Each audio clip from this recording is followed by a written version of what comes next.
बिहार में जातीय जनगणना के ऐलान के बाद देश की सियासत में कास्ट पॉलिटिक्स जोरों पर है।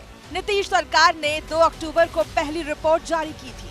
अब जाति सर्वे की दूसरी रिपोर्ट सामने आ गई है।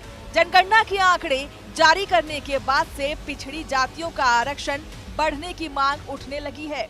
अब आर्थिक सर्वे की रिपोर्ट ने सरकार को सोचने के लिए मजबूर कर दिया है। बिहार विधानमंडल का शीतकालीन सत्र के दूसरे दिन बिहार सरकार ने जाति आधारित गणना की आर्थिक रिपोर्ट पेश की। जाति सर्वे के इस रिपोर्ट के दूरगामी परिणाम होने तय हैं।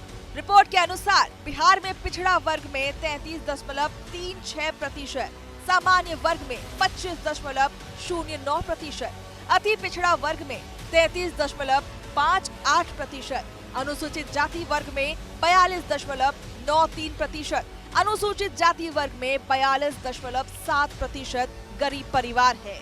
रिपोर्ट को अगर सही माने तो सामान्य वर्ग और पिछड़ा वर्ग में गरीबी रेखा से नीचे रहने वाले में कोई खास फर्क नहीं है, यानी दोनों तबकों में गरीबी करीब करीब एक समान है।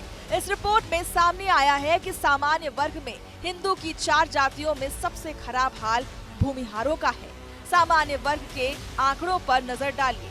जातीय आधारित गणना में सामान्य वर्ग के परिवारों की संख्या 43.28 लाख बताई जा रही है। इसमें 1/4 परिवार गरीब है। भूमिहारों में 27.58% परिवार गरीब है। गरीबी में दूसरे नंबर पर 25.32% ब्राह्मण परिवार हैं। 24.89% गरीब के साथ राजपूत परिवार हैं और 13.83% कायस्थ परिवार गरीब हैं।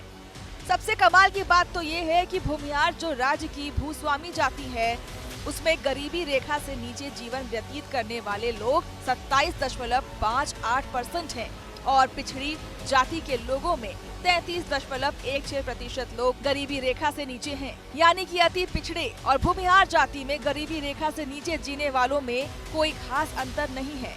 तो क्यों नहीं भूमिहार लोगों को भी आरक्षण मिले? यही हाल ब्राह्मण और राजपूतों का भी है। एक सामान्य परसेप्शन रहा है कि ब्राह्मणों के पास राजपूतों के मुकाबले जमीन बहुत कम रही है, पर यहाँ तो दोनों तबकों में गरीबी एक्यूरेट बराबर है। इस रिपोर्ट ने तो सामाजिक न्याय के फॉर्मूले को ही उलट दिया है। लगता है कि रिपोर्ट में खामियां ही खामियां हैं। बिहार के लोग शायद ही इसे पचा पाए, और तो और बिहार ही नहीं, देश की सियासत भी इन आंकड़ों को हथियार बनाकर अपना हित साधने में नहीं चूकने वाली है।